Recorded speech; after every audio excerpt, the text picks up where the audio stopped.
We're back once again.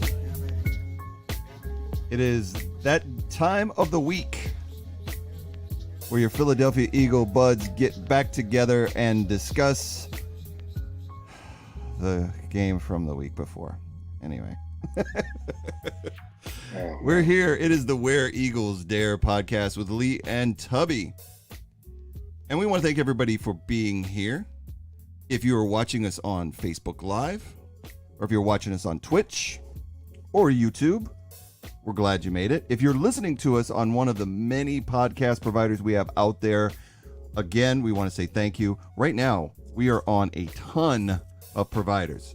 Just to mention a few, we're on Amazon Music, Audible, Spotify, Stitcher, Pocket Cast, iTunes, and Castro. So there's no reason that you can't find us on one of those and give us a follow and a subscribe. And each and every week, no matter where you're at, and no matter what the Eagles are doing, winning or losing, you're going to hear about it from us on the Where Eagles Dare podcast. How you doing, Tubby? It's good to see you again, man. Man. Thanks, man. Not doing good, man. You know, Yeah. after a Dallas loss, just never a good feeling going to the week. You got to hear all your Dallas Cowboys playing, and it's not a good look.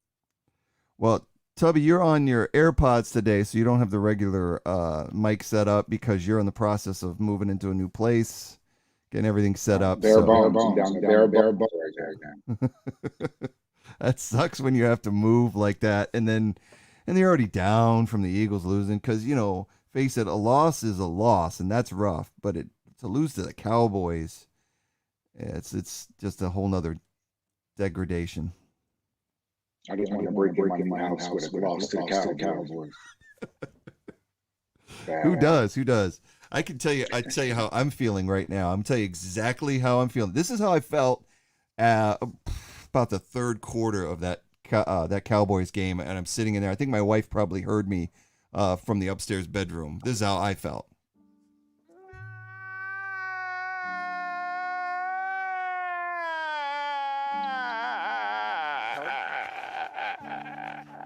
Oh no! We suck again. And that was pretty much it, because that's how I felt. You know, Felt the same way, man. Especially by the time the third quarter came around. Yeah. Well, you know, that's the thing is that the 49er game being what it was, there were missed opportunities, but we could look at that and go, okay, you know, that's not really maybe who this team is.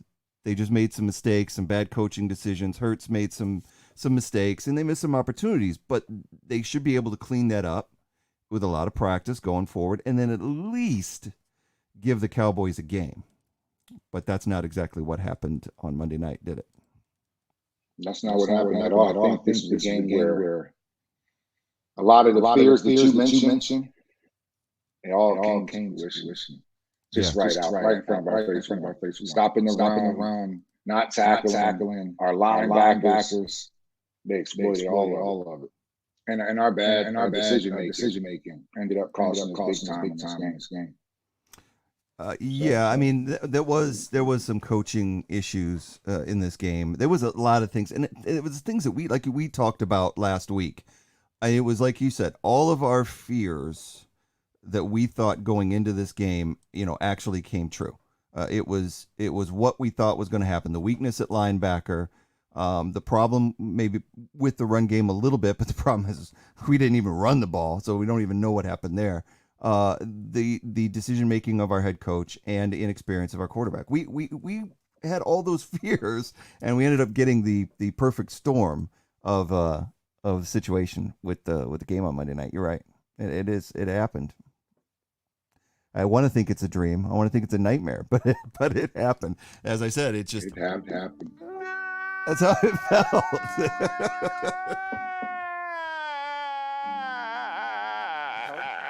Oh no! We suck again. And that's basically it. I just can't say that enough. Are you drinking tonight? I got a little tequila. Oh, hey, there you go. I'm actually Scotch last week, going beer, some Carlsberg lager in the Eagles Cup. I figured beer was needed because I think for crying into something, there's nothing better than good old beer. So cheers to my buddy. Cheers. We're going to talk about this silly thing. But before we do, I do want to mention that I am today trying to ward off the bad juju. I've got Nick Foles jersey on today. Okay. So we need some magic. We need to bring that magic back from 2017. I've been rubbing the Nick Foles Believe It book over and over.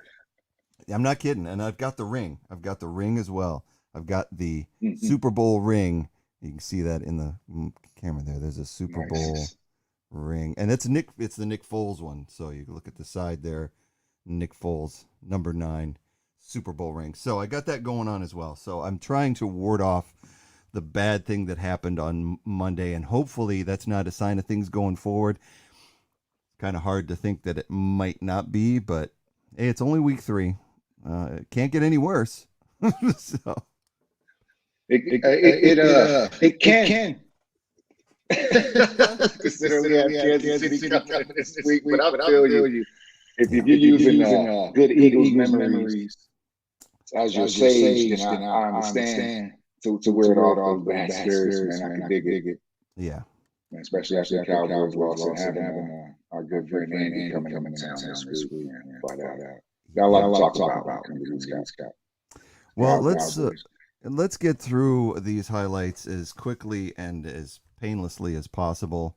We're just going to bring them up on screen, and what we're going to do is talk about everything that happened in that game quarter by quarter, and try to help our podcast audience understand, what they're not seeing by not trying to reference too much on the screen. But our live viewers will see the video, and we'll go from there. So we're just going to start, and we're going to, tonight, we're going to do a little bit laid back thing. We're going to get through this and just drink and enjoy our company as Eagles fans. It's a support group this week, so let's just deal with it, all right? So first quarter, Cowboys get the ball first, and they do what they do. Dak Prescott coming down the field, and the little video's a little choppy. Easy pass to the tight end. They did that a lot on Monday night. And then later on in the same drive, first drive for the Cowboys, Dak back to pass, throws over the middle to Tony Pollard there for a big gain, 8-yard gain. And then not still in the same drive, little run there by Ezekiel Elliott, big run by there. We did not stop the run all night long. And then still in the same drive, Dak back to pass from the 45, deep ball. Where is the coverage? CeeDee Lamb down at the 1-yard line. And then the next play after that is pretty much automatic. You got Zeke lined up in the I formation there, tight formation, goal line, boom, Zeke gets in for the touchdown. So looking at that first drive, it was pretty much the first drive of the Cowboys was pretty much we didn't stop anything. Well, I don't even know if we put any pressure on Dak at all. The formation was set up with the 2 linebackers, sometimes 3, but mostly it was 2.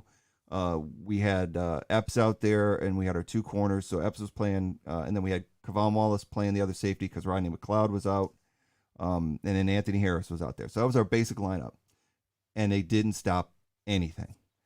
And you just saw it on those first highlights. They did not stop anything on that first drive. Yeah, man. When it's always hard to stop a team's scripted plays. Those first 15 scripted plays are the hardest plays to stop. Yeah. And they all everything they wanted. It just didn't really matter. Anything they called, it worked. It happened the rest of the game. It came to Zeke, Pollard, you name it. They got whatever they wanted. Well, yeah, you look at that opening drive. Run the Zeke is too easy there. Yeah. I mean, well, on the goal line, granted, that's what you expect your back to do. Ours didn't do that against the 49ers last week, but theirs did. No doubt. But you look at that drive from the beginning, you got to throw over the middle to Schultz, their tight end. Again, I'm going to start it right now, but this is going to be an ongoing theme for this game and the rest of the season. Our linebackers are trash. They're complete and utter trash to the point where they make me angry almost. And it's nothing personal against them. I'm mad it goes on Howie Roseman for so devaluing that position in every single draft for the last 3 or 4 years. We have not drafted a linebacker in the last 3 years with outside of the 7th round. It's ridiculous. And so you've got guys like Jannard Avery, Eric Wilson, and Singleton, mostly Singleton and Wilson. And we texted back and forth during the game. Look at these guys. Where are they?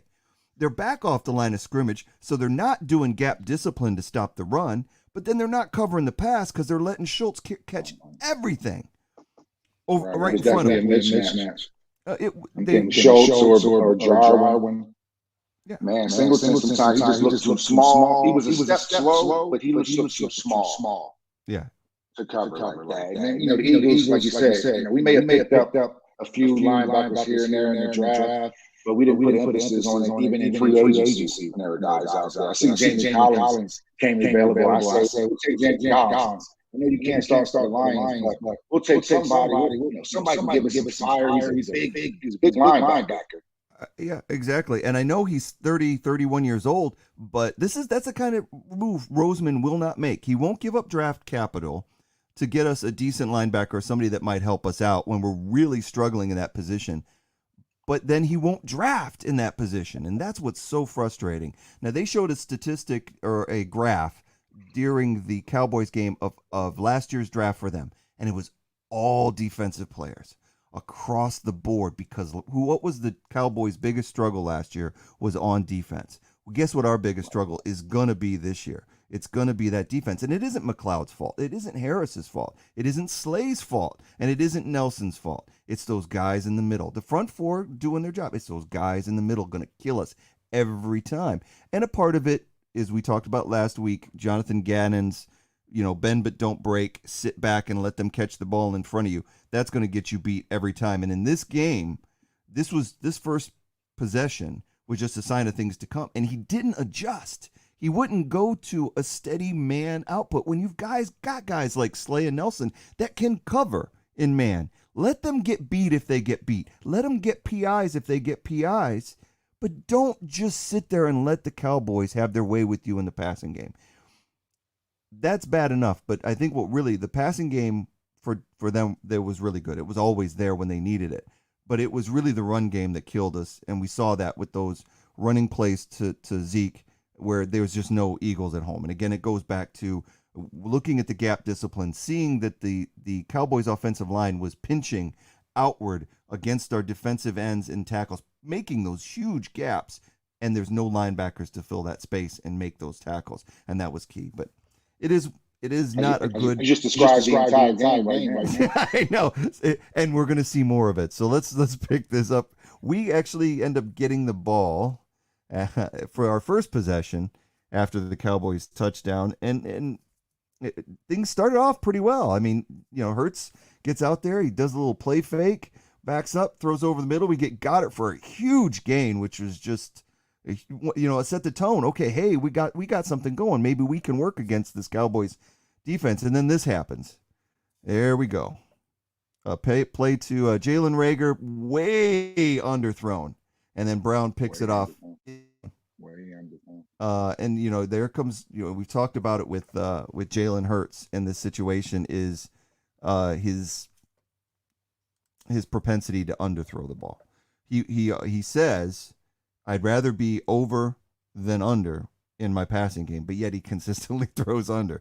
And I think what you sent to me in a text during that play was something like lazy throw. Like something along that line. I said, if you're going to get that, you have to step into that ball and throw. If you're going to get that time, just step the ball and throw the ball. Yeah. So that was just my biggest thing. It was just you didn't put any influence in the ball. You have Ray, and that's just one step. You try that ball. That's a touchdown. These plays like that. Yeah, when you look at the score sheet, the Eagles only had 3 plays that drive and an interception. But that's a touchdown. And it's 7-7. Yeah. And that happened in every game this year, really. Yeah. We saw against the 49ers. Underthrown ball here, there. Yeah, we saw it against the 49ers for sure, was all those balls to Devontae Smith that if he throws it out in front of him, then Devontae's got a good chance to make that catch. But when he throws it underneath, and it wasn't badly underthrown, it's like not enough to where in the Niners game where they could have picked it off, but he let them always make plays on the ball. And then this one to Brown, it was just badly underthrown and double coverage. You had the safety help coming over, and like you said, so much time. Why can't you put the ball a little bit out there, a little bit further, and give Rager a chance to get it? It was bad. Right. But if you have Mike Evans, he can come back and make that catch. But when you have Jalen Rager, who's 6 foot, no, exactly. You got to put that ball on money. So we were, a little bit down, but not out. I mean, I was kind of nervous. Hey, let's not give the ball back to the Cowboys. So they come out in the next possession, 2nd and 6. Dak back to pass, and then boom, Hargrave and Cox, baby. And he intercepts that ball in the end zone. It was tipped. I'm actually wondering if that ball had hit the ground, if the good old refs would have gotten involved and said that maybe it was an incomplete pass, because you saw them start to discuss the situation. But then when all was said and done, it was picked out of thin air by Fletcher. He just picked it. Hargrave got the hit. Boom. Ball up in the air, and Fletcher comes down with it. So now we're back in it. Now, hey, it's not too bad. It's all good now. We're 7-7, and that's probably new game. That's probably as good as it got the rest of the night. But whatever. What are you gonna do? It is what it is. Like I like to say each and every week, but especially in a loss. So we come back. Cowboys get the ball after the kickoff. It's now 7-7, and here comes Dak back to pass. Again, wide open to Amari Cooper for a first down, not even trying to stop him. And then the next play after this, Dak, another handoff to Zeke. Look at no gaps, no gap discipline, nobody covering that edge. Again, now you got Pollard in there, same thing, coming around the edge, nobody stopping him. No fierceness on the defense. Look at where the linebackers are playing, and then they just move back in the pass game. Again, and this is, okay, we can talk about this for a real quick second, because we know what happened in this situation. We saw their defenders coming early on our players. I mean, Big time. 2 or 3 ticks early. That play there to Slay was not PI. I mean, I'm sorry, and that's the first bad call of the night, in my opinion, of many. Now, granted, Cowboys kicked their butt, but they still got their really bad calls like they always get. And that was a big one right there. That should have been a considered not PI, but it was. And, very disappointing. And look, you can see, look at this. Boom. He's in position. He makes a play, and yet they call that on Slay. So we'll go back, and that keeps the drive going. They're inside the 30. Dak back to pass. Another one to Schultz. Nobody's stopping him. Nobody can tackle Schultz. You can't bring him down. It's ridiculous. Then they get another personal foul, face mask on top of it. More penalties for the Eagles. That one's on Epps as he's coming through and gets that on Schultz. So again, more penalties for the Eagles, which that one was an earned penalty, and they had a lot of their own earned ones. Again, muscling through our defense like it was butter. It's embarrassing almost the way they were able to run on us.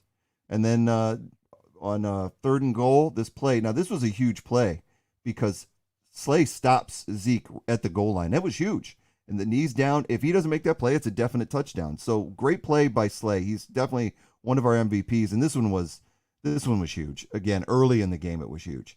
Now you can say that that Dak got over the line, and he probably did get over the line of scrimmage going over there with the ball. But like we talked about during the game, his momentum is stopped, and the whistle, I thought, blew before he got over, because that was all second effort when he went over the line, and you can't see on that replay. And then Dak gets a look at it, and he is just stunned that it's not a touchdown. So Eagles get the ball back, but that was a huge play by Slay to keep that going. Yeah, man. And who he made the play on to tackle Zeke out in the open field like that. It's something big time, man. Zeke has been running through guys all day. Slay to come out there, boom. I mean, it's a touchdown saving tackle, and ends up a turnover. That's huge. That's huge, man. And we text back and forth. I said, man, that was that second effort. Yeah. from that second effort, and you can't get infinite amount of time at the goal. It's a scrum. They have to go to whistle. They'll give you a little time, but when you see the reps coming down the line waving, the play is over. And I think that's when Dak made the second effort and got it in. And the call on the field stand was the best call they could have did there. I agree. I think Cowboys fans would disagree, but we're Eagles fans, and so we agree that his forward progress was stopped. That's why the officials called it down. And when they looked at the replay, I don't know if they have sound where they can hear it on those replays. I really don't know. But New York is involved, so they probably could hear it. And because it was called down on the field, the play stood. They didn't say it was confirmed. It just, that's what it is. So, all right. So after that, the Eagles get the ball on the 6-yard line because of the stop. Actually, they ran it out, and they get the ball on the 1-yard line, and they ran it out, and this was just a horrible play by Hurts. Backing up in his own end zone, it almost got a safety there, and then, luckily to get the ball away. So then we end up punting, goes back to Pollard, and then here we go again. It's just constant run after run. Dak backing up, throwing over the middle to Schultz again. Again, Epps on the coverage. He so mismatched against Schultz there. It's unbelievable. And then you look at our linebackers right here. They're just basically out there to do nothing. Look, just run right through them. Pollard, run right through them. Here's our 3 linebackers in the 4-3 formation. Dak back to pass. Nobody there. In fact, I think on the replay, I don't know if they show replay here, but on the play, the linebackers just let him go, and no one knew who to go with him. They were just standing in that zone, in that deep zone, and it was just a mystery on who was supposed to cover there.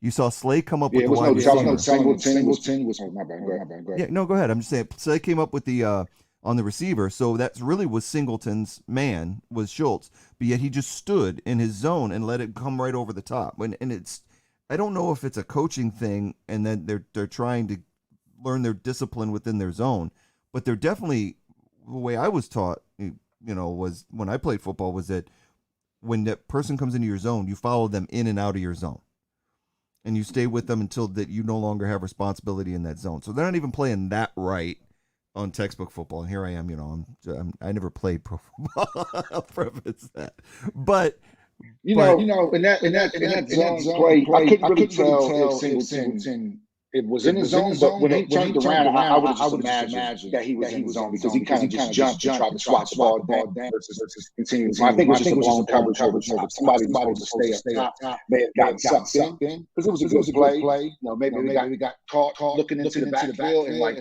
Schultz was now sneaking out, and Singleton was really supposed to be there. Probably doing the right thing. Somebody wasn't over the corner was supposed to get up, play the third. Or the safety was to stay back there. I'm not sure. But another thing you'll notice in that drive, when you're saying it's a 4-3-3, you notice one of those is defensive back. Right. Every single time. So they know we have a weak guy in there. Every time the line is get out and watch defensive back. And they just had the right scheme against us in every single way. They just kept getting to the second level. Their backs weren't getting touched to about 5 yards.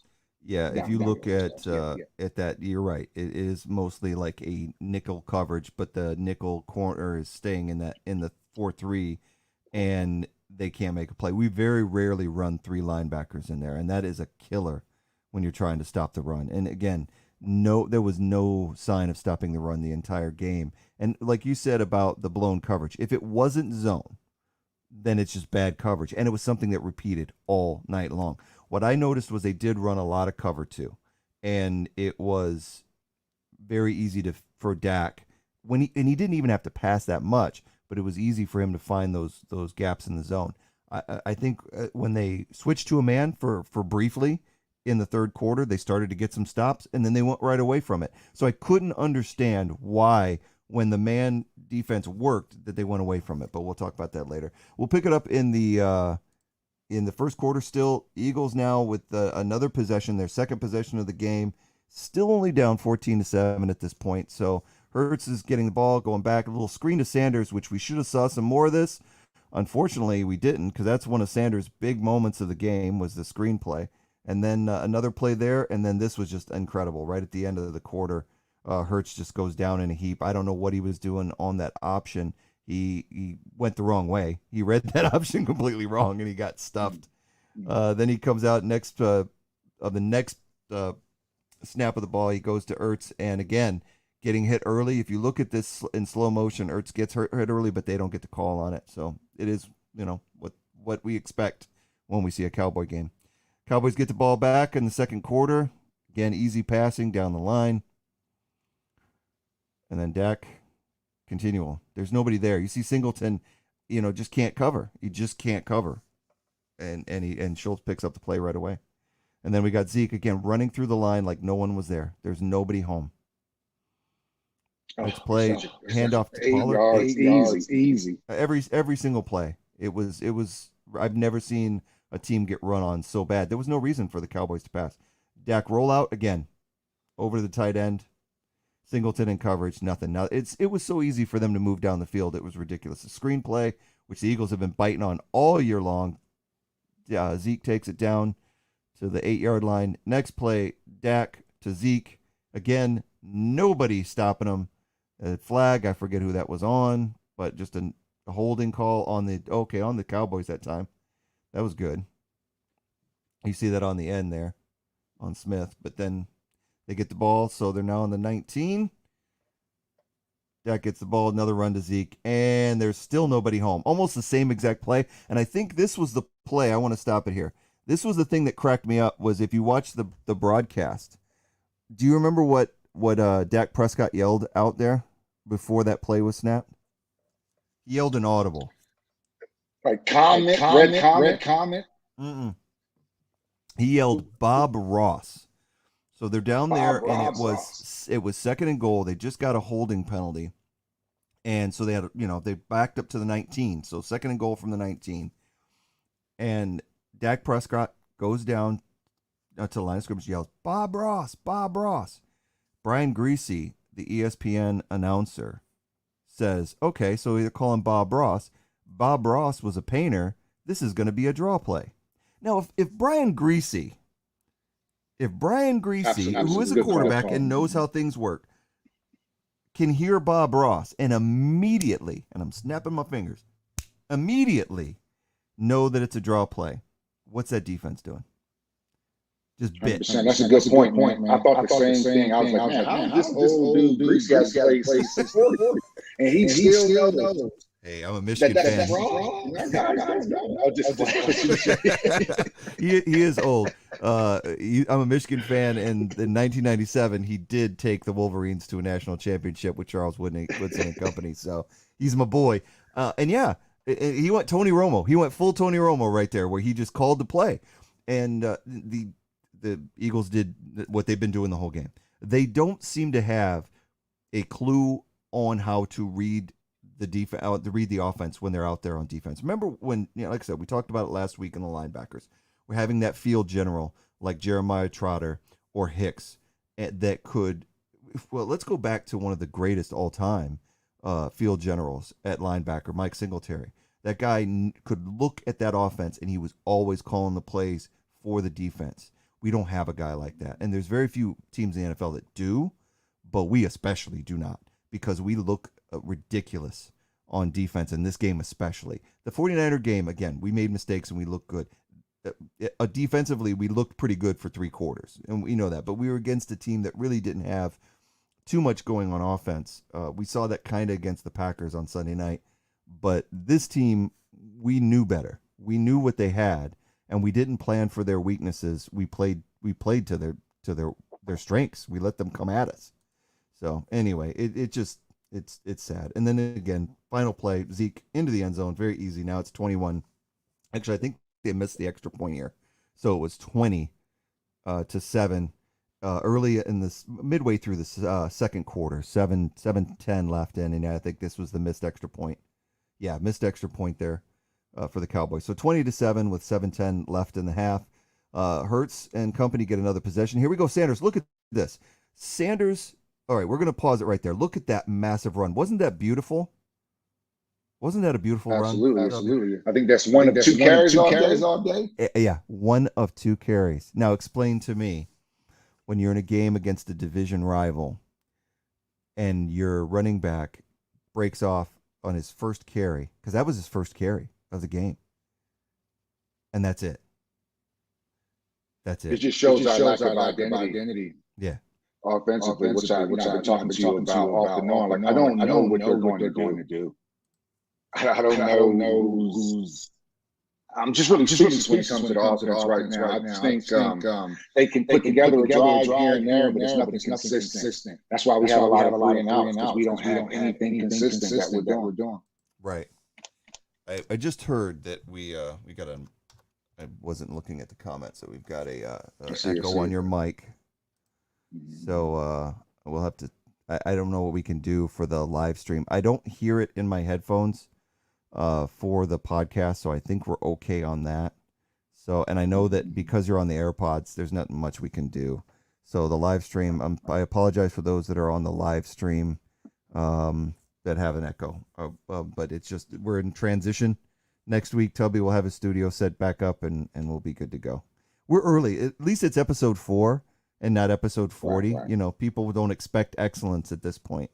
So we're pretty good. And they probably won't get it at episode 40 either. But, you know. No worries. I knew it was going to be something to it, and I did try to change it right beforehand. But like I said, we're bare bones. Yeah. It's probably something else I could have probably just didn't know.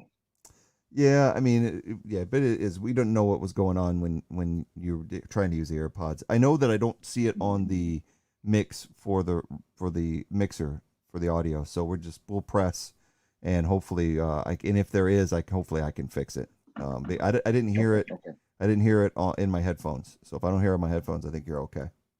All right. So let's move along and get through the rest of these horrible highlights. Because I'm telling you what, once we get to where it's unmanageable, we're done with the highlight portion of this segment. We're just going to move on with our life, because right now it's already 20-7, and we're not happy. But again, talking about Sanders breaking off a huge run and not getting another carry, except for one more carry the rest of the game. So the rest of this drive, we get there. Now we're 3rd and 5, just all passes. Boom, another. And this one here, that play to Goddard never should have been thrown. He just misread it. He's fully covered, and Goddard can't make the play. So we have to punt, give the ball back to the Cowboys. 4 minutes left in the half, and then this play right over the top to Amari Cooper. That's Cedric Wilson. Yeah, it's unbelievable.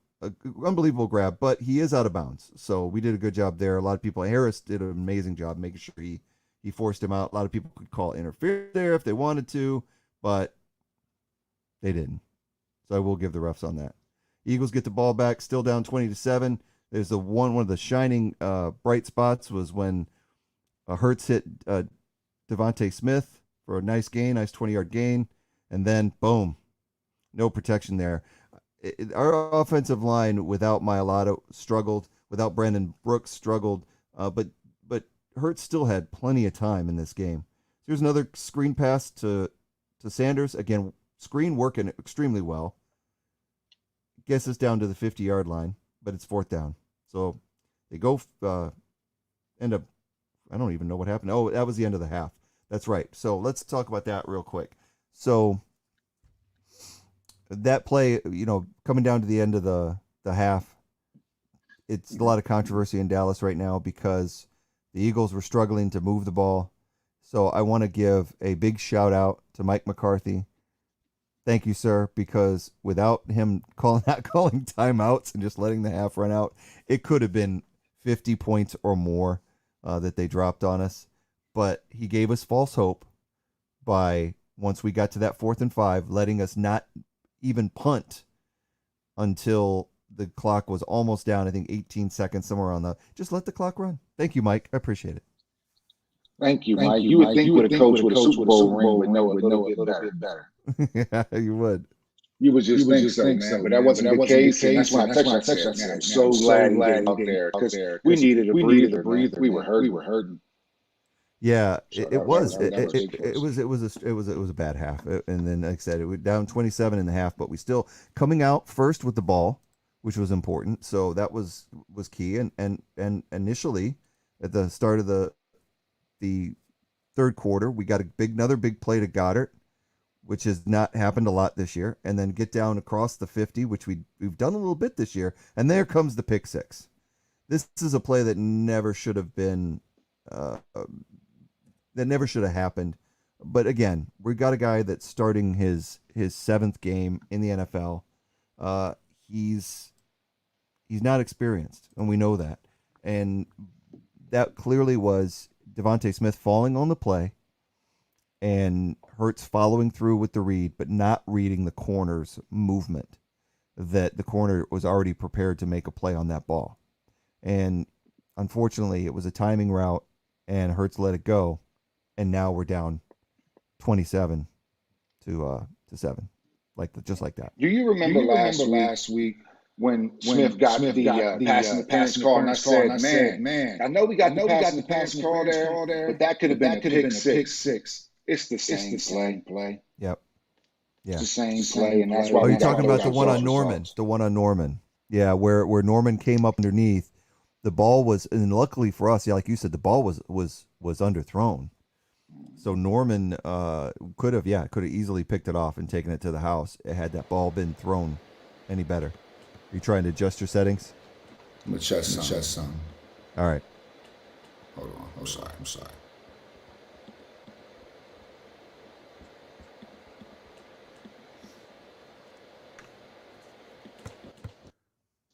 Please stand by. All right. Yeah. Mm-hmm. All right. I was check just testing something. No, if anybody's listening in the chat, I got two mics going. Oh yeah. But yeah, somebody could send us a check and see if that sounds better. I think you sound better on my headphones right now. Okay, I turned my speakers down. Turned it down a little bit. So okay. that could help it. But, yeah, actually, you sound better than through the AirPods. Okay. Yeah, right. I got the AirPods right now. But I just turned them down.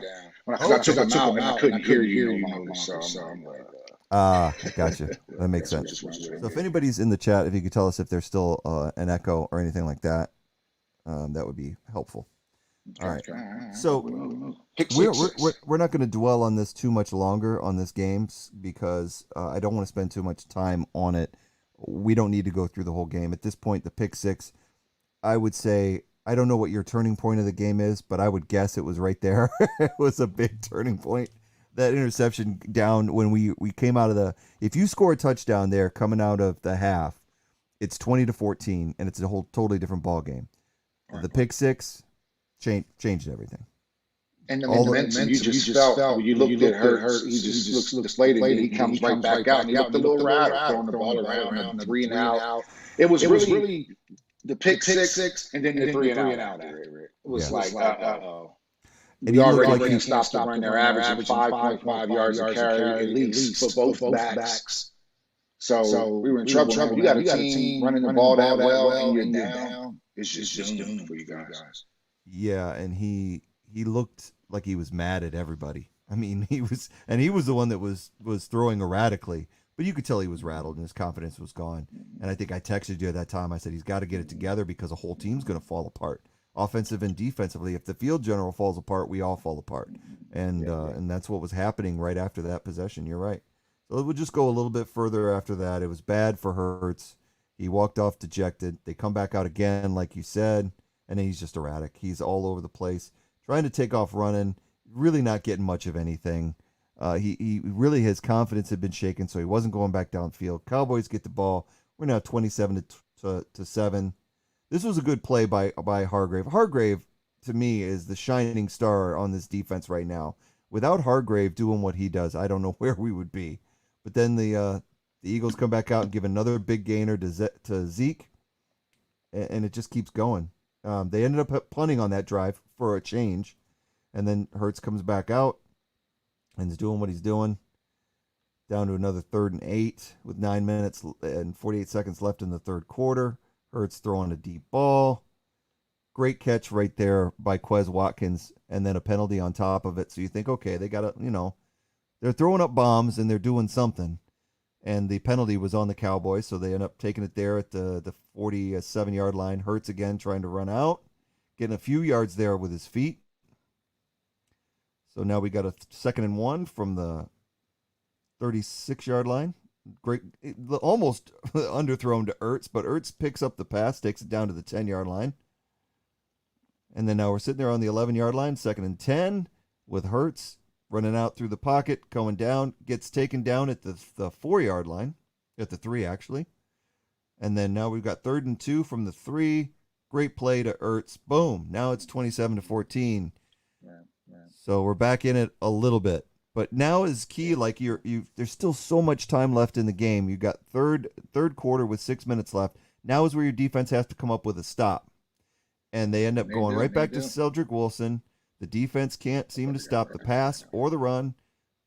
Dak comes out. That was almost a play by Sweat. Almost a great play by Sweat. But he doesn't get him. CeeDee Lamb ends up with the reception. Ends up on the 45. Dak again. This now Sweat does get Dak for a good sack at the 50-yard line, which was another good play. Without Graham there, we're going to need a lot more of that from Josh Sweat. That's for certain. So now we get the ball back. Hey, we're down 27-14. We still got 2 minutes. I said to myself, if the Eagles could come away, and again, 3rd and 11, another big play by the defense by Diggs. Trayvon Diggs, like I said, came up huge. I'm going to pause it here with the Cowboys getting the ball with 2 minutes left in the 3rd quarter. I said last week, Trayvon Diggs. Don't throw his way. But they kept throwing it his way. He did the pick 6 right there, and then he was blanketing our receivers. And not saying that we're trying to force it, but you've got to be better with your reads. There was a lot of times those tight ends are open. You saw Goddard on these big plays being open, but we talked about it last week with Hurts where he gets tunnel vision on his wide receivers, and he has to focus a little bit more on finding the open man, because right there, that play with Trayvon Diggs, that wasn't the open man. And I said to myself, after they got the score and then they got the sack on Dak by Josh Sweat, which was huge. All right, it's 27-14. If we leave the 3rd quarter 27-21, we're in great shape. But it had to happen. And so you had a 3rd and 11 play, misread by the quarterback, and it just didn't happen for us. That's a Timmy Case there watching on Facebook Live. He's a big Cowboys fan, one of the ones who's given me a lot of grief about the Eagles losing, but we're old friends. So, and that's the thing that we talked about before the show was, why do we have so many Cowboys fans as friends? Because we know that after a loss like this, we're going to hear it and we're going to have to deal with it.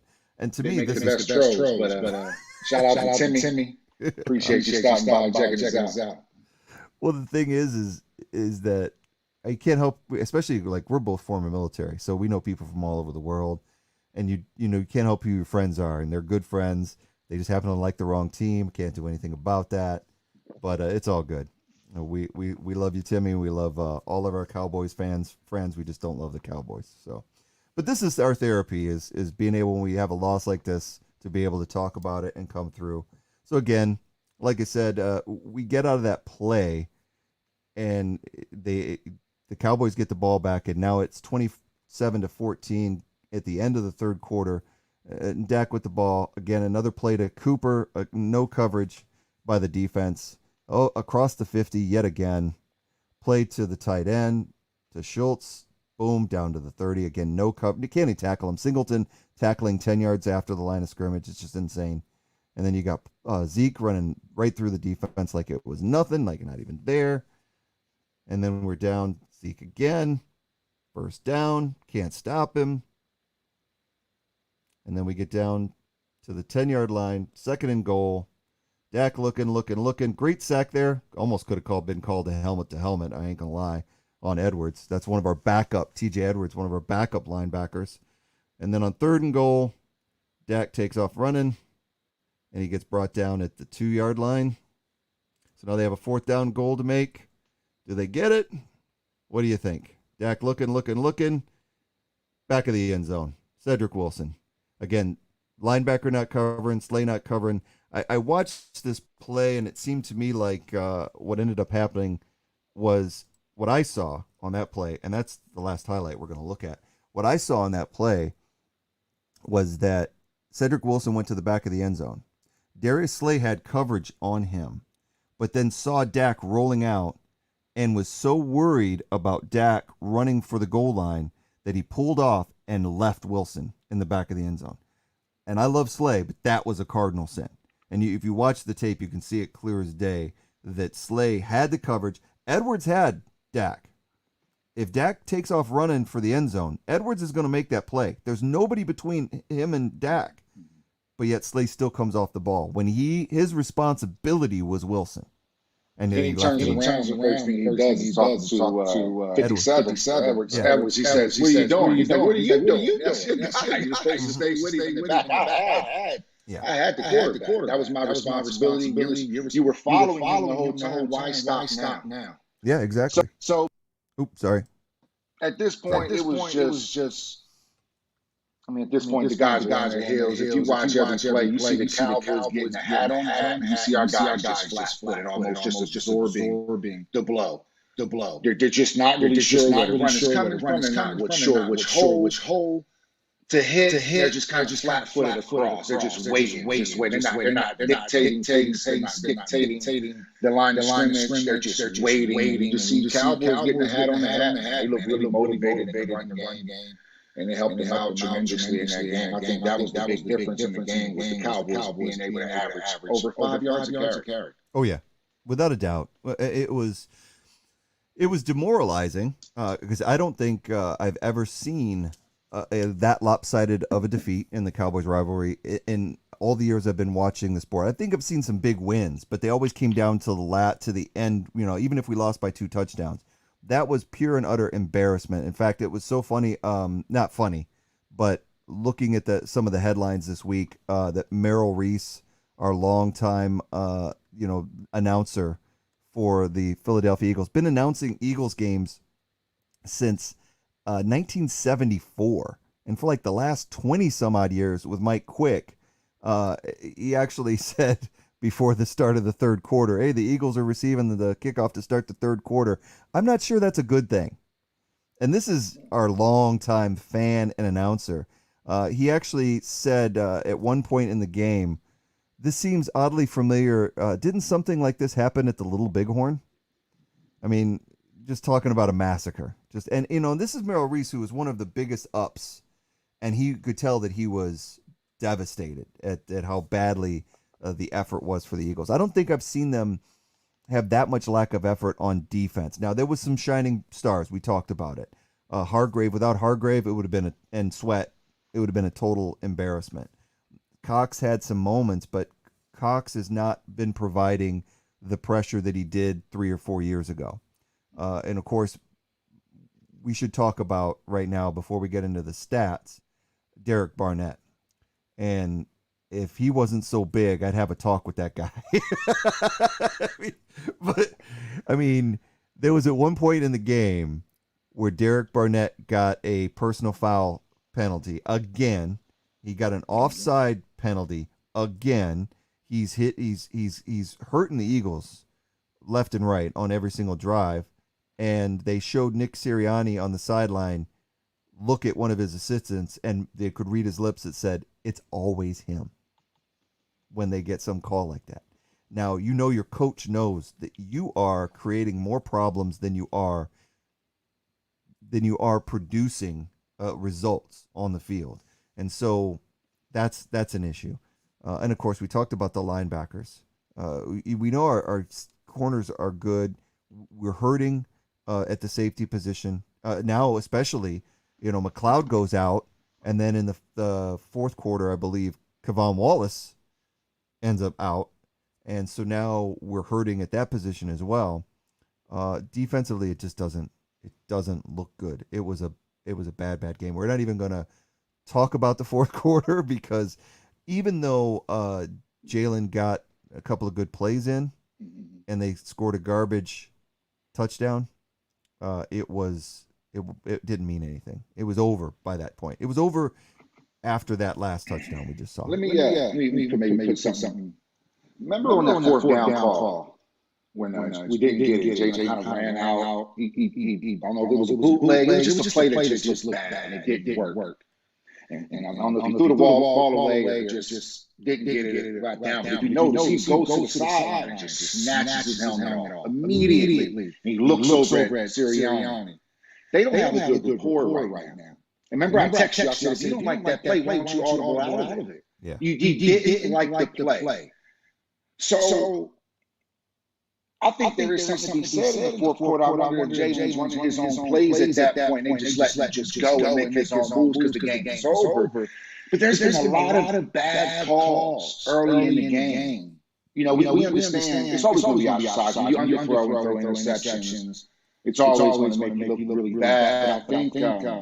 I think we may have a quarterback coach issue as far as just really understanding what's expected and playing to the strengths. Because I don't think right now, just watching Jalen Hurts' body language, I'm not sure if he believes in Sirianni. And I wonder if this goes back to training camp where it took so long for Sirianni to name a quarterback.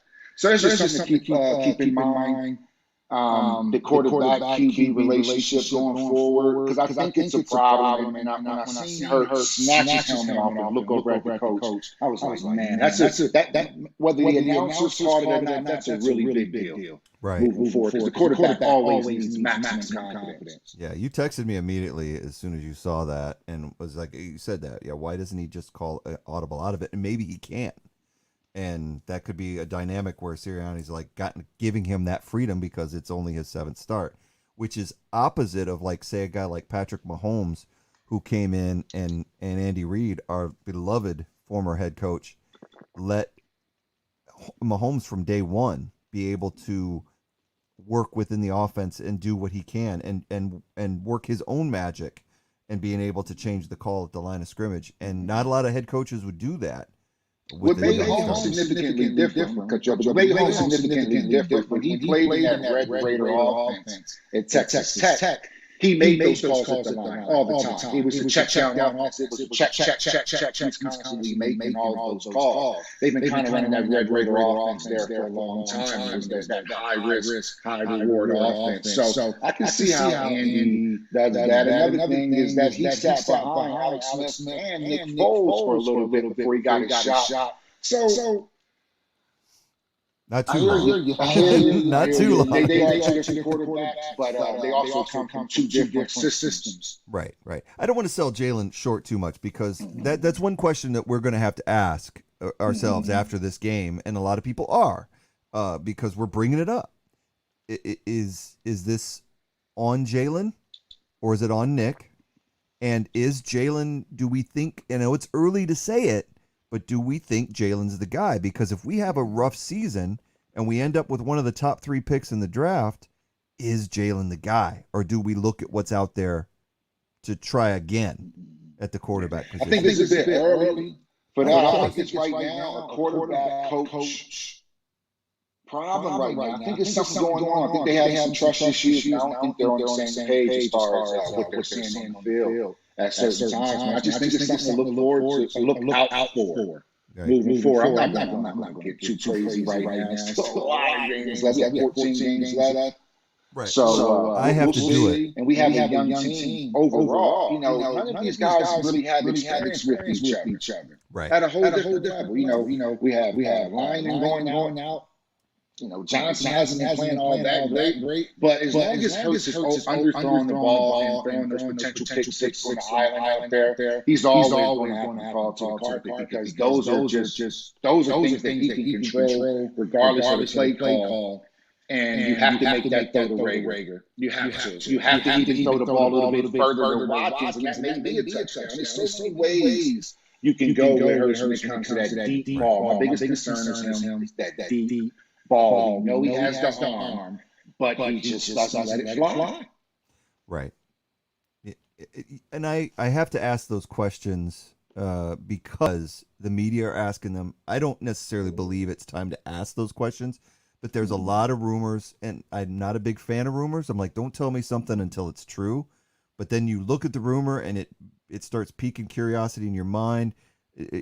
How long does this go on before he gets the hook? If he does get the hook, right. If he doesn't get along with Sirianni, does Flacco come in? The Deshaun Watson rumors are starting back up again. because Sirianni seems like a Watson type player is more his guy. It's hard to say. So I think that if I step back from this loss, and I think that by the time it had gotten unmanageable by the fourth quarter, I don't think I was really crying as loud as I was playing that sound effect earlier. I was really just kind of like, oh, okay, this is us. This is us right now. And I tried to, and it's me. You know me. I'm like one of the most negative Eagle fans in the world. You're always the one talking me off the ledge. I went to bed and I was like upset, but I was like, you know what? This is us. And I have hope. I think that if we fix those linebacker problems, we don't have a bad team. We just played really badly because we haven't, like you said, haven't come together. We have a offensive line that has two key injuries with Mailata and Brooks, and now we didn't even talk about Sayamalo going out, which is our backup guard, gone. Lander Dickerson is banged up. Jack Driscoll. He didn't have a good game last game against the Cowboys either. No. So we're thin at line again, which we were so deep going into the season. Now we're back thin at line. Our receivers, though undersized, have speed, so we have to exploit that. And like you said, Hurts has to throw the ball with more oomph under it to take advantage of Rager's and Smith's speed.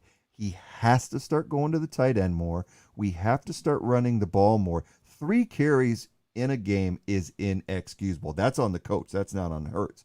But we have to run the ball more, and we have to start running screens more to Gainwell and Sanders. Another bad called game by Sirianni again, but he's a rookie head coach. So I have to take a step back and go, you know what? It's not that bad. They're learning. We shouldn't have expected after the Atlanta game. We didn't know a lot, but we shouldn't have expected anything more than what we're getting right now, because this is kind of what a lot of people expected. Hey, it's their first coach, first time head coach, first time offensive coordinator, first time defensive coordinator, 7th game starting, first time full-time starter for Hurts, rookie wide receiver. You know, and why I can't be down. I can't be upset with that. Here's why I want to hold Sirianni at the highest level of responsibility. Not just because he's the head coach. Here's why. You have Miles Sanders. You think he has a good report? He gets the ball 3 times in this game, 3 carries. You think he's walking back to the locker room worrying about Jalen Hurts? Or is he like, what other quarterback is asked to only throw the ball and only hand the ball off 3 times a game? What quarterbacks are asked to do that? So it's so many things to unwind here before we get to Hurts. Like I said, I'm always going to hold Hurts accountable for his inability to be consistent on the long ball. And when he throws those quick out routes, I think sometimes he makes decisions too soon. Right. And we've seen it back-to-back weeks with Smith. But there's also overall the play calling in general when we're on the 1 yard line, where we're like, what play was that? That sets the tone for so many other things. Such a ripple effect and confidence, along with the injuries on the line. So you have a player that's starting his 7th year. And the reason why I'm saying all this about Hurts is because we're to this point right now with our coaching staff and Wentz being gone because of the faith that Jeffrey Lurie has in Hurts. Right. So if it's week 3 and we're saying get rid of Hurts, well, it's the reason why we're in this situation to begin with, because of the belief that is there with the higher ups. So I think right now, man, how can a coach get away with running the ball 3 times? What coach can get away with that? That shows a lack of planning, a lack in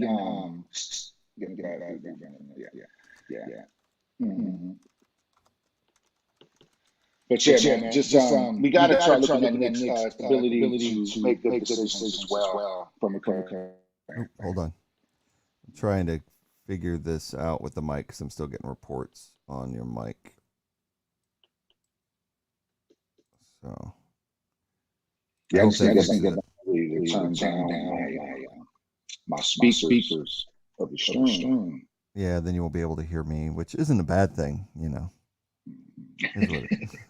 But just to explain those that might have come in late, Tubby is just moved, so he's on his AirPods tonight, so he doesn't have his studio set up. but he'll have that ready to go next weekend. And luckily for the podcast version, it shouldn't be a problem. I'm not getting an echo in my headphones, so hopefully for the on-air podcast, it'll be fine.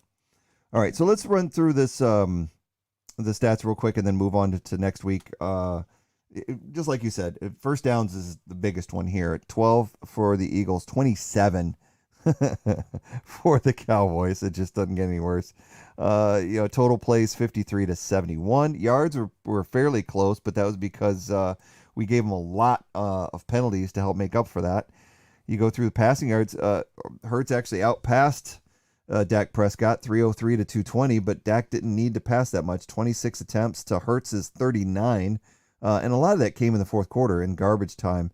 And then yards per pass is fairly equal. Rushing yards, look at that, 64, and a lot of that was Hurts. I think in our rushing attack, we had 3 carries. So you had Jalen Hurts with 9 carries for 35 yards, and Miles Sanders 2 carries for 27 yards, and that's our 64 yards right there. But you look at the Cowboys, they had Zeke with 95 yards on 17 carries, Pollard with 60 yards on 11 carries, and then Prescott had 6 yards. So 160 yards on the ground, which is you just can't do and expect to win. Penalties, again, 13 of 86. Some of those are home cooking penalties, but that's what we expect when we play in Dallas, so that's no excuse there. And Cowboys only 4 penalties. But then the big one here is that we've been losing all year long is this time of possession battle, 25 minutes to 34 minutes that the Cowboys had the ball. Unbelievable. But, bad stats, bad game. We got to move on. But before we do, let's hear from our quarterback. He did come out and take a lot of the blame for what occurred in the game against the Cowboys, and I will give him credit for that. He's not throwing his coach under the bus yet. He is putting it on himself. He's really trying to learn from these experiences and trying to let people know, hey, I am this is only my 7th game I've ever started in my career. He's got the talent. We've seen it on the field. We know he can make throws. We know that he can move in the pocket. So this is what Jalen Hurts had to say about the loss to the Cowboys and how he's dealing with it. Now, keep in mind, at the end of this, he has a comment that has gone particularly viral, and it's fairly funny. So we're going to talk about that after this. Nick said that the game plan was to come out and kind of keep pace with the Dallas offense. How did you guys get away from that? I didn't execute. I didn't do a good enough job of leading. I didn't do a good. Oh, dang it. All right, back up. Try again. Nick said that the game plan was to come out and kind of keep pace with the Dallas offense. How did you guys get away from that? I didn't execute. I didn't do a good enough job of leading. I didn't do a good enough job of running our offense, of doing the things that I need to do. So it's on me. This one's on me. On the pick six, what was going on? Like, why weren't you able to do that? Things didn't go my way. Things didn't go our way. It's tough. It's tough. And all I can do is take complete ownership for how I played and how it affected the team in the end. I got to do a better job, clearly. Knowing that they wanted you to speak, they clearly care about what you have to say. You're taking a lot of accountability here. What would your message to your teammates be? And obviously, fans watching it. Learn from it and move on. I've said it a number of times, and I feel this way after every loss, but I take responsibility for how this game went tonight. I take responsibility for that. I'm going to learn from it, and I'm going to learn from it. We're going to be a better team from it. I believe that. I truly believe that. You take you a deuce, you don't sit there and look at it. You flush it and move on. We're going to flush it and move on.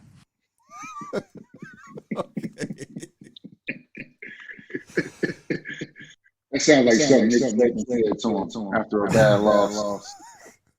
I don't know. I think that might go back to his high school days. Somebody had to have told him So yeah, that's a unique way of putting it.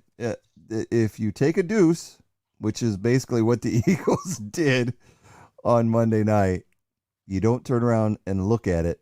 You flush it and you move on, and that's true. So in honor of that, I heard that Jalen Hurts actually really liked that comment so much that he decided that he was going to actually turn that into a song. So it's such a great comment, and he just put it to music. And that's what's great. Now, we may not get away with this for copyright issues, but the music is an old YouTube song from 2011, so it's licensed under YouTube. So we're going to hope that it plays. If your sound cuts out, I'm sorry. And if it gets taken out on one of the podcast services, I'm sorry.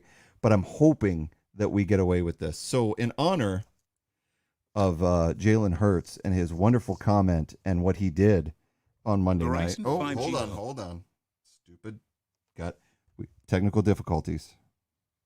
It's trying to mess with me. My YouTube's trying to mess with me. All right, so thank you for screwing that up, YouTube. I really appreciate that. Wow. That's insane. That's stupid, YouTube. All right, here we go. Yeah, it's that new dance everyone's talking about. I want to show you how to do it. Follow my lead. Come on. Let it loose, let it loose, let it loose. Go and drop that deuce. Let it loose, let it loose, let it loose. Go and drop that deuce. Wipe your ass, wipe your ass, wipe your ass, wipe your ass. Now flush, now flush, now flush, now flush. I gotta take a shit and do it now soon. I'm running around straight looking for a bathroom. The song couldn't be any more appropriate. Just drop my pants. I let it go while I'm sitting in my poop stance. That's wild, man. So the new hit from Jalen Hurts, based on I wonder what the dance for that is going to be. Yeah, you know what? I could imagine. It's going to be the Randy Moss. Yeah, exactly. So yeah, oh my goodness. Yeah, from Jalen Hurts, drop that deuce here on the Where Eagles Dare podcast. So that was his outlook on it. Was like, hey, if you drop a deuce, you don't flush it, you turn around and you move on. And I gotta agree with him. I'm gonna say that's how it works. Is it you do move on. It may be a little bit crude a way to put it, but it is how we do. And we're gonna move on here from that game. That game's over. We got to move on to next week because we've got a lot to look forward to. Maybe another butt kicking. But before we get there, I do want to mention something that I saw on the news headlines. So we have a new segment here on the Where Eagles Dare podcast that we want to call the Stupid News. The Stupid News Headline of the Week. And the new segment here on the Where Eagles Dare podcast. And I have to say, I saw that this week, and I'm wearing my Nick Foles jersey, and I still love my boy Nick. He brought us a Super Bowl, so he'll always be near and dear to my heart. So when the media comes after him, I get a little bit upset. And this headline is probably one of the stupidest ones I've seen, and this is why we've started the new segment. From the Fan Insider, and a writer by the name of Anthony Armador, his headline was, Nick Foles caught bad-mouthing Justin Fields, Matt Nagy, as the Bears struggle. So here's the thing. I've got the article on screen here. So it's got the same thing. Chicago Bears fell to the Cleveland Browns on 26-6 on Sunday afternoon. With the defeat, Chicago sits 1-2 in the year, but that's the least of the Bears' problems. Making his first career start, Justin Fields struggled badly in place of an injured Andy Dalton. With Fields at the helm, the Bears only mustered 47 mere yards and 6 first downs of the day. Not great. If that wasn't bad enough, listen to this.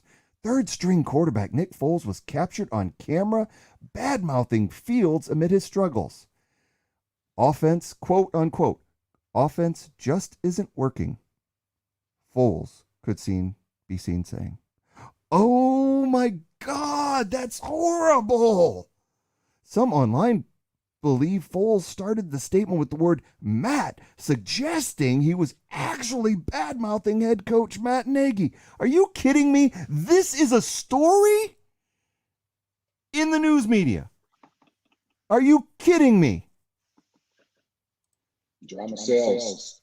Nick Foles caught bad-mouthing Justin Fields. How they lucky they didn't see me standing on the sideline during the Eagles loss to the Cowboys. They just saw more than just offense isn't working. They would have caught about 50,000 F-bombs. All Foles says, offense just isn't working. And then even if he said, Matt, offense just isn't working, how is that bad-mouthing Justin Fields? Explain that to me. Just want some controversy. It sells, man. Chicago, big city. Nick Foles is always a storyline. You know, as that backup quarterback that's going to come in and save the day like he did the Eagles. Yeah, it's ridiculous. I don't know how. Yeah, I don't know how they can get away with that, but it is, and that's our stupid headline of the week. And each and every week, I'm going to look for something just like that because I see so many of those out there, and a lot of times I just disregard them. Because I'm a Nick Foles fan, that one made me angry, and you could tell by my reaction to it. I was like, seriously, is that all you got to do behind your desk? Is make that into a web story? Give me a break. All right. On to another segment that I'm starting to enjoy doing each and every week on the Where Eagles Dare podcast is our meme of the week based on our opponent of the upcoming week, which coming up for week 4 will be the last place powder puff, just pushovers, the Kansas City Chiefs. No problem there. But here's our meme of the week. This is something I found online. It cracks me up. We love our boy Andy Reid. And it just says, it's a picture of Andy Reid saying, damn it, I thought this place said KFC. Because we know our boy loves some KFC. Now, poor Andy got dehydrated during the Chargers loss. I think he was just embarrassed and he just wanted to be taken out of the stadium as quickly as possible after losing to the Chargers. I wouldn't make fun of Andy if it was anything serious. Believe me, the man's a saint, and I love him for all he did for Philadelphia. But yeah, dehydrated and taken out of the stadium. Poor guy. Yeah, that was wild when I seen that headline. First, you didn't know for like a day what was even wrong with him. It was just like, man. Yeah. What's going on with Andy? You know, he's not in the greatest shape. So, you know, it could be anything, you know, really, especially with with COVID. And, you know, he kind of fits that type of people who struggle with COVID. Yeah. Really big guys, you know. I don't know his health history and whatnot, but, we wish Andy all well. Yeah, we want to see him on the sidelines, especially coming back home to Philadelphia. It's always great to see Andy come back, and we got, of course, the Kelsey brothers reuniting. And I kind of wish they weren't. I wish Travis wasn't making it for this game, but that is our matchup this week, and we're going to have to deal with it. We got to play the Kansas City Chiefs on Sunday at 1:00 at home, so we know we got home field advantage. They're 1-2. They're giving up a lot of points in their first 3 games. They squeaked by the Browns, but then lost in successive weeks to the Ravens, who came from behind, and then to the Chargers. A lot of points given up by the Chiefs. So let's break down and see what Tubby says his keys are to victory for this week if the Eagles have a chance against the Kansas City Chiefs. This is a great matchup for Kansas City after 2 losses to the struggling young Eagles. I'm going to keep it strict because I know the echo is probably killing the people on the live stream. But basically limiting time in the pocket for Patrick Mahomes. Just try to get him to force some of those bad throws. The last 2 losses that Kansas City has had has come from some of those plays where they get an interception here or there with no throws or some just forced throws. Basically trying to replicate what Tampa did to him in the Super Bowl, but easier said than done. Gotcha. Next one, establish an offensive identity. What do we do best? Yeah, what do we do best? I'm not really sure right now. The offense has been running through Hurts. You know, our best plays have been him on the bootleg or maybe extending the play here or there. But I want to see our team come out and establish some type of identity so we can at least walk away from the game and see what we can work on as a team. When it comes to Hurts, hopefully he's hitting that deep ball, just opening up the playbook. I don't want Hurts to continue to have 3 or 4 carries, start giving his running backs 3 or 4 carries. We change quarterbacks, and all of a sudden we're running the ball 30 times with our running backs. So I just want to establish some type of offensive identity, no matter who's our quarterback. Gotcha. All right, next is stopping Kelsey, which we talk about. Linebackers are struggling right now. Just think this is going to be the key to Kansas City. Just giving the ball to Kelsey. I expect them to have 12 to 15 catches. Because why not? That's our weakest spot. They see what Jarwin and Schultz did, and they know they have a really big matchup with, in my opinion, the best tight end in the game. Who just draws so much attention for anything, even for a good defense that is known in the game. So stopping Kelsey is going to be key if we think about having success against Kansas City. Makes sense. I think that Kelsey, after what Schultz did to us, if Kelsey doesn't break off 120 or more yards and a couple touchdowns, then they haven't looked at the tape of what the Cowboys did to us with their tight end. I think if you've got Kelsey on your fantasy team, you're probably going to win this week because he's going to put up a ton. I should to put up a ton of points. And finally, the last of Tubby's keys to victory is limiting the penalties. Oh my goodness, that's a big one. Go ahead, Tubby. I think this is going to stay there all year because it's been our problem so far. Our biggest problem, 35 penalties in the first 3 games, which is a franchise record. Yeah, 13 penalties against Dallas. So, at some point, it doesn't matter how the other team is playing. If you're committing 13 penalties and extending drives, it doesn't matter who you're playing. So if we don't limit penalties, we're going to struggle throughout the year, period. And a lot of those come from bonehead plays, those non-skill plays, just being focused and into the game. We change that, I think we can have a lot more success. But until we change that, that's going to be always an underlying problem for us the rest of the year. I agree because we've talked about it after the Atlanta game. Even though they won, we talked about the bonehead penalties, that cleaning that up, and especially after the 49er game. So to see that in Dallas, and we knew they were going to get bad calls. I don't want to say it's all bad calls, but we know that Dallas gets home cooking. That's how it is. We accept it, and we know that we got to win in spite of that. A lot of teams do get home cooking, and that's how it goes. But to have that many penalties against Dallas for 87 yards, it's just something that they've got to fix going in. So I think that you're on point with all of these. I think that for the Eagles to even stand a chance against Kansas City, they have to do all of these things and more.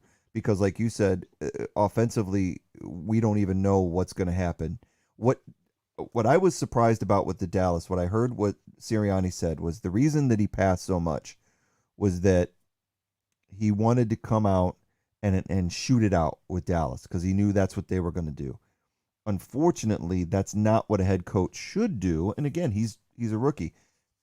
And I'm not saying I could do anything better. I'm just saying that the consensus amongst people in the know is that if you're going into your rival's home stadium, you're going to run the ball a little bit. You're going to try to keep possession and keep it out of their high-powered offense's hands. And the last thing you want to do is get in a shootout with them. You want to be able to work in those plays, and it didn't happen. So against the Chiefs, it'll be interesting to see if it goes the other way. Because my thing is him being a first-year coach, it would not surprise me if Nick Sirianni ends up running the ball 30 times and passing 20 against the Chiefs to try to say, okay, we screwed that up against Dallas. Now let's go the other way and see what works. I don't know. I don't know what's going to happen. One thing I do know is your third point, our linebackers are going to struggle to stop Kelsey and anybody else over that middle. So if you've got Tyreek Hill on your fantasy team, which I do in one, I don't have in our league, he's going to get those slants that's going to be zone beaters, and he's going to be gone. And we got to bring up that somebody else who might be on the field, don't know what he's going to do because he does this every single year, it seems like. But the Chiefs just signed Josh Gordon. So now we've got that to contend with. He's going to be on the field. It looks like he's going to play Sunday. So now we've got Tyreek Hill, Hardman, and Gordon to contend with, along with all their other weapons in what's his name, the running back Adair. Edwards-Helaire. Yeah, see, that's the thing with the hyphen names get me. Edwards-Helaire. So with their running back Edwards-Helaire to deal with as well, who we showed we couldn't stop. We couldn't stop Pollard and Zeke. What makes me think we're going to stop Edwards-Helaire when he's running the ball really well right now? So yeah, it doesn't look good, but with the one thing I think that we do have that's a glimmer of hope is two things that the Chiefs have been doing this year defensively, and that's allowing a lot on the ground, a lot of running yards on the ground, and they've also been turning the ball over quite a bit. They had 4 turnovers against the Los Angeles Chargers, which against that offense you definitely do not want to do. Now the Eagles had just the 1 turnover against Dallas. That was their first turnover of the year, was that end zone interception by Fletcher Cox. So they're going to need some turnovers if they're going to beat the Chiefs. So that's Tubby's keys to victory. We're going to take a quick look at the injury report. Right now, the Eagles injury report reads like this. It's getting bigger and bigger each and every week. We've got Fletcher Cox, who is questionable with a lower body injury, probably will play. Rodney McLeod, questionable. Let's hope he's back in there because we lost Kavon Wallace, who was filling in for him, and now he is on injured reserve until week 7. We lost Isaac Seumalo, our backup guard, who is now on injured reserve. He's out for the year. Jack Driscoll, who was playing a little bit of tackle, he's got a pectoral issue. He's out until week 4. So we are very thin on the offensive line, like we said earlier. One of our backup corners is questionable or on injured reserve until week 4, which he should be this week. So they both should be coming back. Jordan Mailata is out again, probably questionable. He's not out for the Kansas City game. He's questionable with the knee.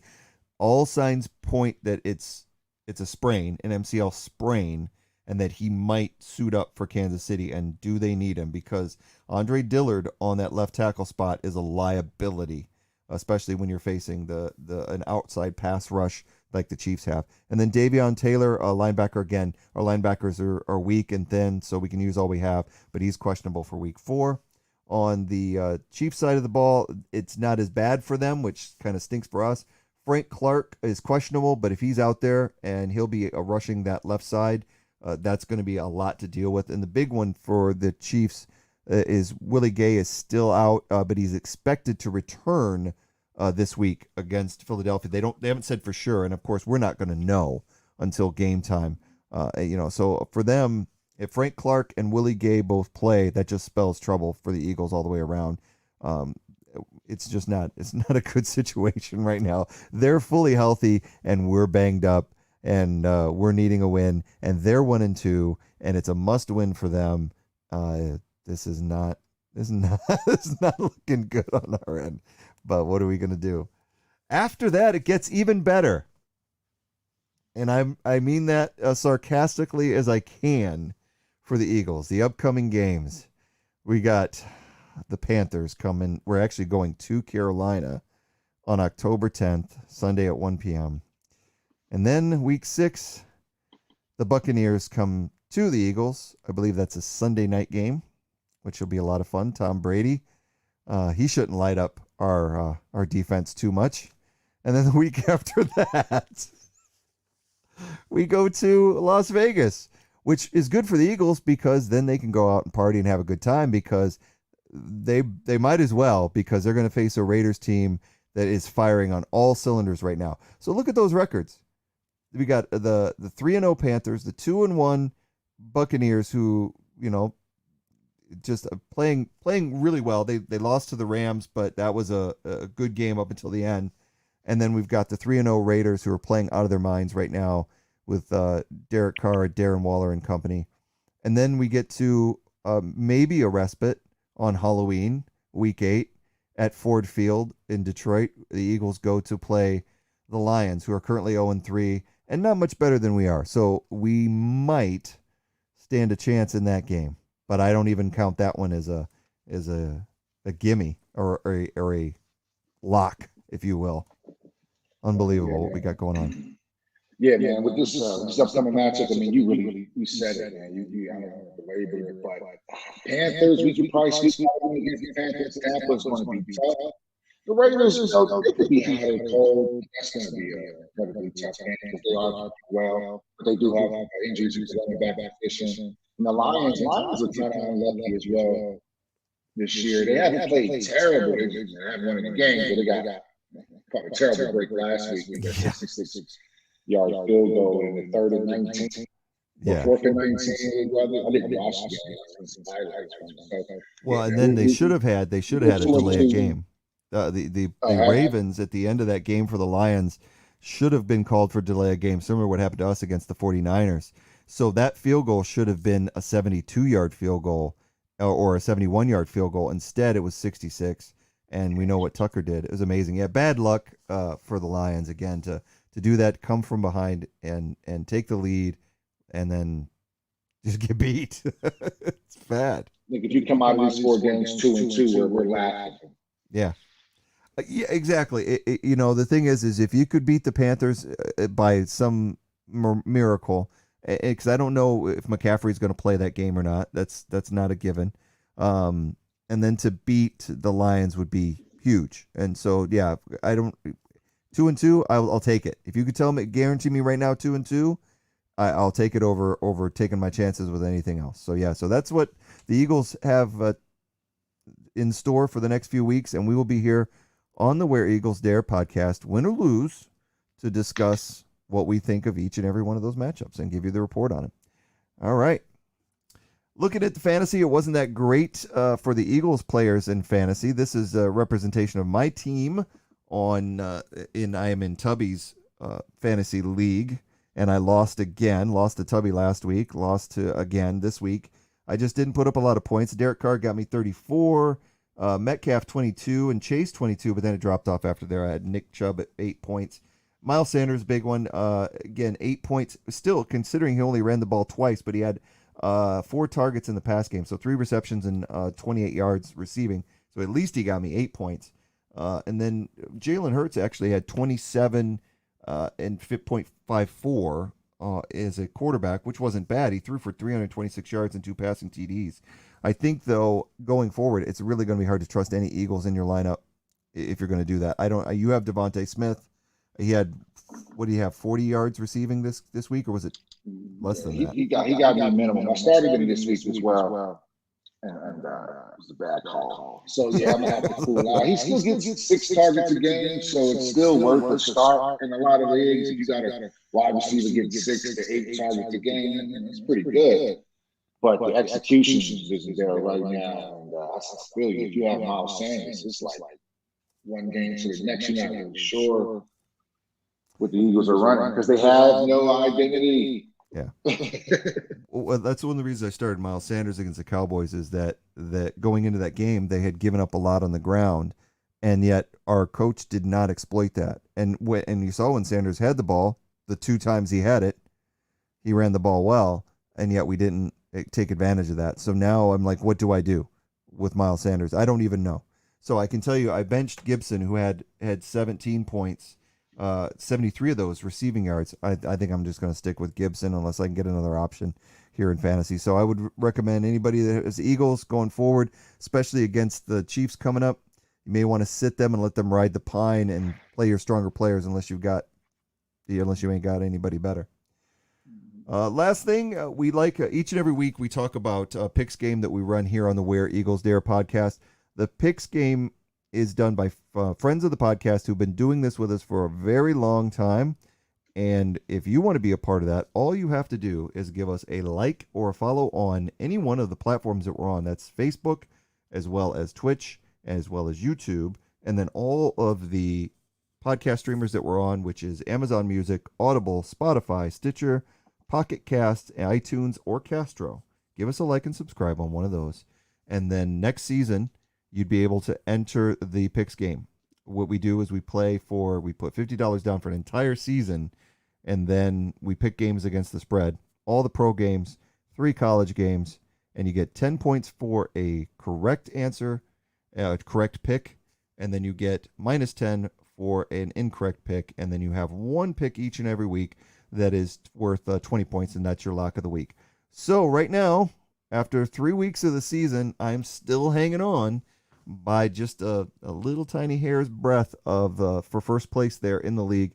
I went 11-5 against the spread in pro, which I've been doing really well this year. I had 6-0 in college until this week, and I had to go and brag on it last week, and then I went 0-3 in college this week. And I missed my double, which was I had Vegas versus the Dolphins, and the Vegas was covering that until the very end when Jacoby Brissett threw the touchdown to tie it and send it into overtime, because the Vegas was favored by 5, and they tied it and blew my point spread. Otherwise, I would have had an even better week.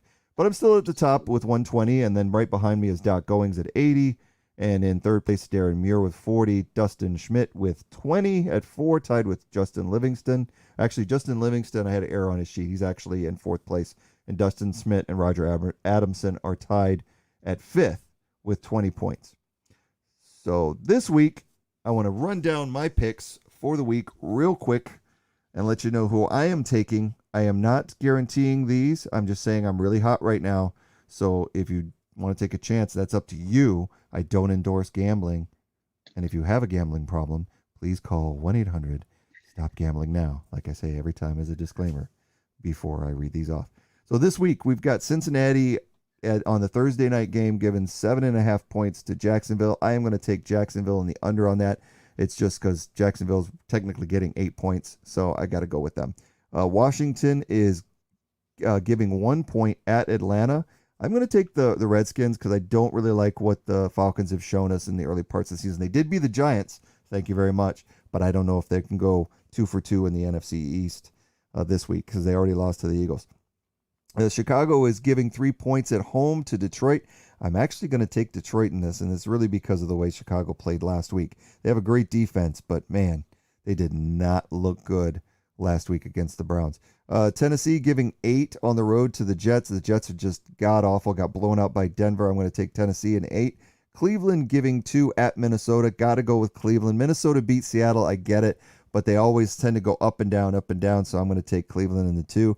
Miami giving 2 at home to Indianapolis. I'm going to take the Colts in that one. I'm going to get being down 0-3. I think that if Wentz plays, I think he's got a chance to beat a Tua-less Miami Dolphins squad. I know Jacoby Brissett played well last week, nearly beat the Raiders, but I'm going to go with the Colts on that one. Dallas giving 5 to Carolina at home. I just got to go with Dallas on that one after their strong showing against Philly. New Orleans giving 8 to the New York Giants. I'm going to take the Giants on the road because the New Orleans Saints seem to be up and down. I think the Saints will win, but I think it'll be a close one. Kansas City giving 7 at Philadelphia. I hate to say it. They're giving a touchdown to us. I am taking the Chiefs, and I am making it my lock of the week, unfortunately. I just do not see Patrick Mahomes and company being down 1-2 and not coming in ready for this game where I think the Eagles are searching for something. I hope I'm wrong. I will be gladly wrong to give up my lock of the week and lose 20 points if the Eagles can prove me wrong. Please do so. Moving on, we got the Buffalo Bills giving 16.5 to the Texans. And surprisingly, I'm going to give those 16.5 points to Houston because I think at home the Bills are just an unbelievable team right now. The Rams giving 4.5 to Arizona. I'm going to take Arizona. That's going to be a great offensive shootout, I think, and it could come down to a field goal. San Francisco at home giving 3 to Seattle. I'm going to take Seattle because I am not impressed with San Francisco as much. They kind of struggled with Green Bay, lost, and I like what Seattle's doing. Coming off of a loss to Minnesota, I think they're going to be fired up.